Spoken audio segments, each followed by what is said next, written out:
último sábado ocorreu em Berlim, na Alemanha, nas imediações do Portão de Brandemburgo, o protesto Fim da Pandemia, Dia da Liberdade, uma referência ao filme Dia da Liberdade, produto de propaganda sobre o Congresso do Partido de Hitler em 1935. Participaram do protesto grupos de extrema-direita, pessoas que são contra o uso de vacina e negacionistas. E a gente vai falar um pouco sobre esse tema com o professor doutor Yves Tournet, ele que mora na França, foi pesquisador no Centro Nacional de Pesquisa Científica, CNRS, na França, o equivalente ao CNPq aqui do Brasil, na área de fisiologia, lecionou como professor convidado na Universidade Federal de Pernambuco, no Recife, e no anexo em Vitória de Santo Antão, interior de Pernambuco. Olá, professor, bonjour, bom dia. Bom dia. Bom dia a você, bom dia a todo mundo. Bom, professor, antes da gente falar exatamente desse ato, é só bom a gente fazer uma correção para quem de repente acompanhou, né, pelo noticiário esse evento, né, esse protesto lá em Berlim. A Lupa, que é uma agência que checa notícias no Brasil, verificou que a foto usada nas redes para mostrar o protesto contra o isolamento social lá na Alemanha é falsa. Então, a fotografia apresenta uma imagem aérea de uma multidão sobre uma ponte, né, que seria do ato do último sábado em Berlim. Mas a foto, na realidade, é de 2018, é de uma festa de música eletrônica, que também acontece todo ano em Zurique, na Suíça, e que tem a presença de 1 milhão de pessoas. Então, não tem nada a ver com o protesto em Berlim. O número de participantes dos atos na Alemanha contra as medidas preventivas do governo alemão contra a Covid-19 foi de 20 mil pessoas. Então é bom a gente já fazer esse alerta, né? Para quem ainda não sabia, já fica sabendo, porque eu mesma, quando vi a foto, fiquei bastante impressionada, acho que o senhor também. E eu queria saber como é que você avalia, professor, esse ato, né? Quer dizer, é assustador essa presença dos neofascistas nas ruas. Como é que a senhora avaliou? É assustante, mas eles anunciavam assim, 500 mil para chegar. Uhum. E o que li do jornal era 17 mil que contaram. Quer dizer que era um fracasso. E isso é o bom lado da notícia. Sim. O outro lado é que É, é um movimento muito estranho que a extrema-direita na Alemanha é uma coisa particular. Tem os grupos, os partidos que querem ser representados na Europa, e tem grupos isolados, muito mais perigosos, e além disso tem também a infiltração. Hum. Infiltração da polícia no todo o Estado. E tem alguns artigos sobre isso. Isso é uma coisa menos conhecida. Então, Hum. isso assusta. Certo, bom, mas como você destacou, quer dizer, a manifestação, o chamariz eram mais ou menos 200 mil pessoas, quer dizer que foi, por esse lado, foi um. 17 mil. 17 mil. Isso, por outro lado, foram 17 mil, né? Quase 20 mil pessoas, não chegou a quase 20 mil. De qualquer forma, como é que o senhor está vendo também essa manifestação, né, ainda presente na Alemanha? A gente sabe que durante a Segunda Guerra Mundial houve o Holocausto e foi uma questão histórica muito grave no mundo, e ainda existem pessoas que defendem o nazismo, o fascismo, professor. É, tem que ver também que essa coisa acontece na parte oriental da Alemanha. E isso na parte que era comunista, Uhum. onde tinha poucos movimentos, quase nada, não tem ainda muitos partidos políticos, não tem estruturação da população. Uhum. Na parte ocidental tem partidos, tem igrejas, tem tudo que faz que mantém a razão. A parte oriental é uma coisa que é um terreno virgem para as ideias nazistas, porque não tem freio. Então, é localizado ainda. Não é Alemanha, não se fala da Alemanha em geral, é uma parte da Alemanha. Ainda é a parte mais fraca e a menor também. Certo. E a condução da Angela Merkel em relação à pandemia, como ela está sendo vista aí na Europa? Não sei, acho que não foi muito mal percebido. Acho que é bom. Veremos depois, mas não é escandalosa. Veremos Uhum. depois. Depois será analisada com mais tempo. Mas, bom, tem críticas, mas não tem escândalo. Exato, exato. Como aqui no Brasil, né, professor? Está acompanhando o que acontece aqui com o governo Bolsonaro, essa condução, né, de como ele está lidando com a pandemia, com a repercussão aí na Europa, professor? Você fala muito disso. Você fala muito. Eu tenho ligação com o Brasil, então eu estou postando no Facebook ou no recados algumas informações que eu estou pegando eu vejo que é muito bem recebido aqui. Todo mundo sabe que Bolsonaro é um doido, é um louco perigoso. Acho que aqui é um senso comum. Senso comum. Realmente a imagem de Bolsonaro aqui é muito ruim, muito ruim. Certo. E, professor, a França, ela se destaca, né, por ser um país que durante aí, a Segunda Guerra Mundial teve um polo forte de resistência ao nazifascismo. Queria que o senhor falasse um pouco, né, desse período em que realmente os franceses fizeram uma forte resistência.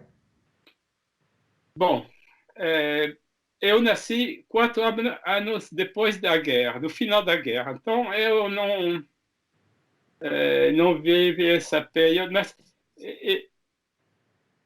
acho que é uma coisa que tocou cada família.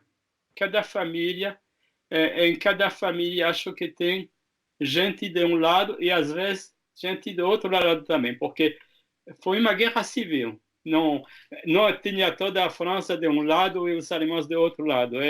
É muito mais complexo.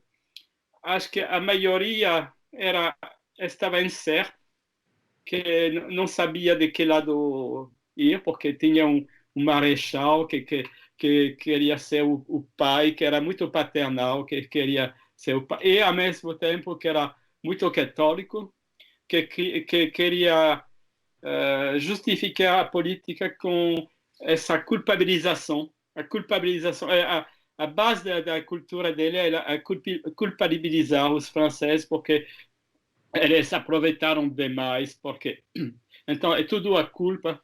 É, e tem alguns que tomaram, que tiveram coragem de ir na cidade ou no mato fazer resistência, mas foram muito poucos. A coisa boa é que às vezes se sentiam isolados e recebiam ajuda inesperada, porque tinha um apoio certo da população.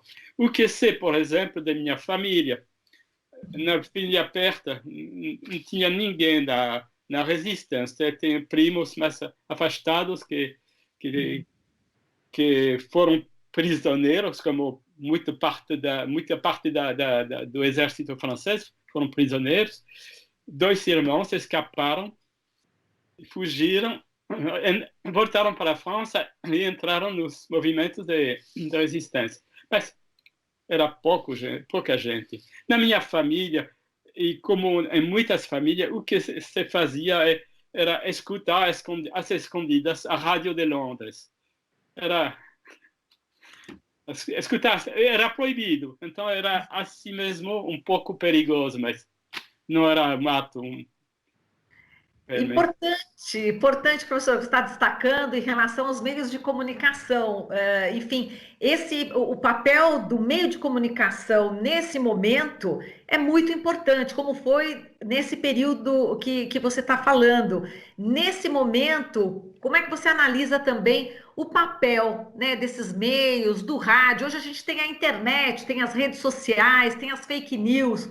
E, de alguma forma, também essas fake news ajudam, né? E essas redes também sociais ajudam a proliferar esse fascismo, né? Que a gente está vivenciando hoje, inclusive aqui também no Brasil, infelizmente, com o governo Bolsonaro. Queria que o senhor falasse também do papel da mídia, né? Tanto tradicional como também da mídia alternativa. Na França, Uhum. depois da guerra, todos os jornais que continuaram a publicar durante a ocupação foram proibidos. E os diretores foram proibidos de fazer outro jornal depois.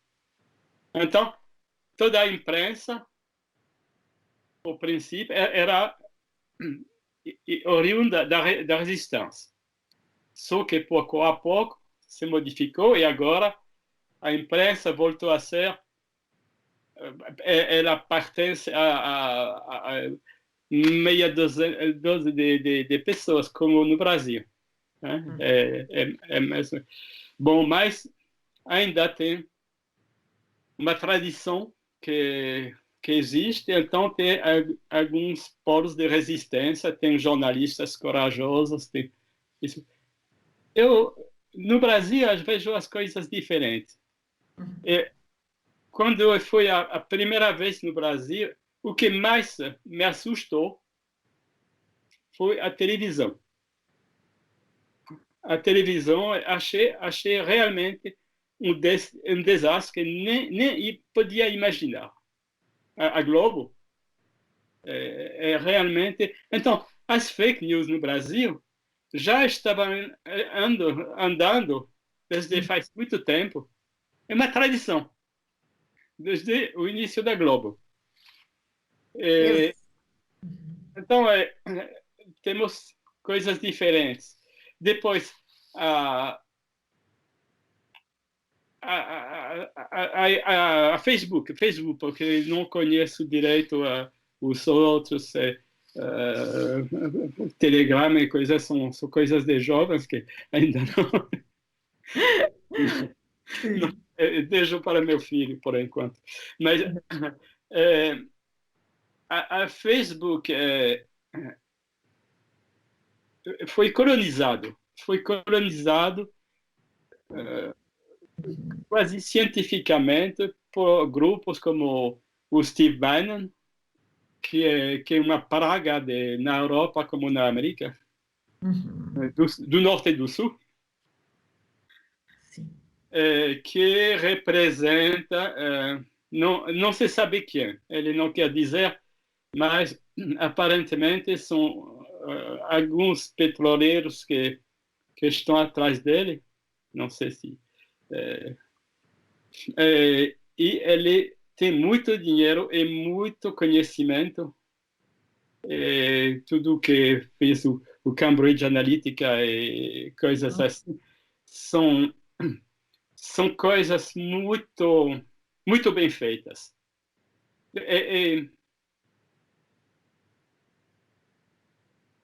Acho que não é internet, não é Facebook, não é que faz isso. É o uso por algumas pessoas específicas, muito bem formadas, muito técnicas, e acho que o resto da população, e sobretudo a imprensa, os jornalistas, os intelectuais, têm que se formar. Por enquanto, sabem nada disso. São completamente naivos sobre o que... Acho que tem uma manipulação muito bem feita. No caso aqui até do Brasil, né, além da manipulação, ações criminosas, viu, professor, em relação principalmente às eleições, né, com disparos em massa de notícias falsas e que, inclusive, também um dos motivos que levaram também ao Bolsonaro à presidência da República, como já denunciava a jornalista Patrícia Campos Melo, em relação aos disparos de notícias falsas durante a campanha eleitoral de 2018. Agora, chamou bastante atenção o que você fala, professor, em relação à Rede Globo, né, de televisão, que te assustou. Na realidade, existem aquelas notícias que são falsas e tem as notícias que não são veiculadas, que são omitidas, que também é igualmente graves, são graves também, né? Eu esqueci. Eu queria dizer que as mesmas técnicas foram usadas na Europa também. Foi para o Brexit. E também o Steve Bannon tentou unificar as extremas-direitas na última eleição europeia. Eles queriam tomar um poder no parlamento. Foi um fracasso. Mas, por outras razões, por razões políticas. Mas ele tentou fazer a mesma coisa do que o que aconteceu no Brasil. E o perigo existe. Tem nada de natureza diferente entre o Brasil e aqui. São de intensidade diferentes, mas as coisas são iguais na natura. Entendi. Não, que eu estava falando com você, professor, em relação à Rede Globo, que te assustou quando chegou aqui no Brasil. Exatamente o quê? Qual foi o impacto que ela causou quando você acompanhou, né, a programação, principalmente aí a jornalística?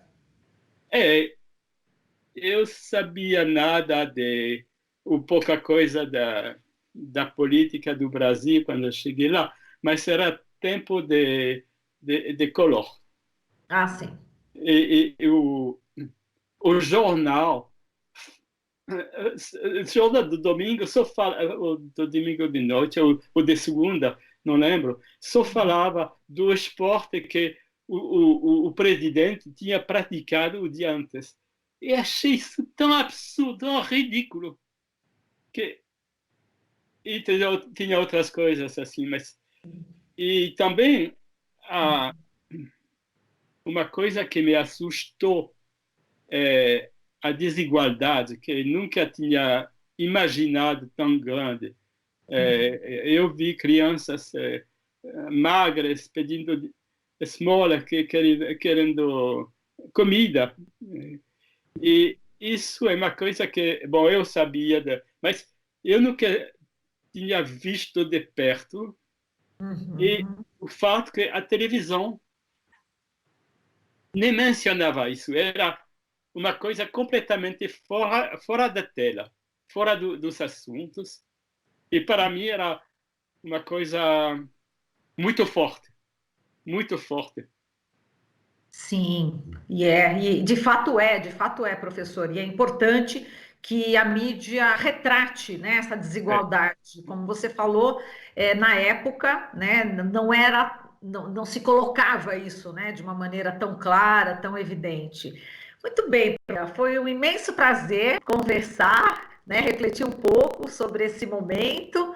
E espero que a gente conte com a sua presença aqui no Jornal Brasil Atual outras vezes. E espero também que você acompanhe o nosso jornal aí pelo YouTube. A Rádio Brasil Atual e a TVT estão no YouTube. Espero contar aí com a sua audiência. Eu assisto de vez em quando, não, nem sempre, mas vou assistir mais agora. Tá ótimo, então, professor. Olha, muitíssimo obrigada aqui por essa conversa. Um forte abraço. Eu agradeço. Um abraço. Um abraço. Falamos aqui com o professor doutor Yves Tournet, ele que mora na França, foi pesquisador no Centro Nacional de Pesquisa Científica na França, que equivale ao CNPq aqui no Brasil, e lecionou como professor convidado na Universidade Federal de Pernambuco, no Recife, e também no anexo em Vitória de Santo Antão, interior de Pernambuco. Aqui você ouve as notícias que os outros não dão. Jornal Brasil Atual.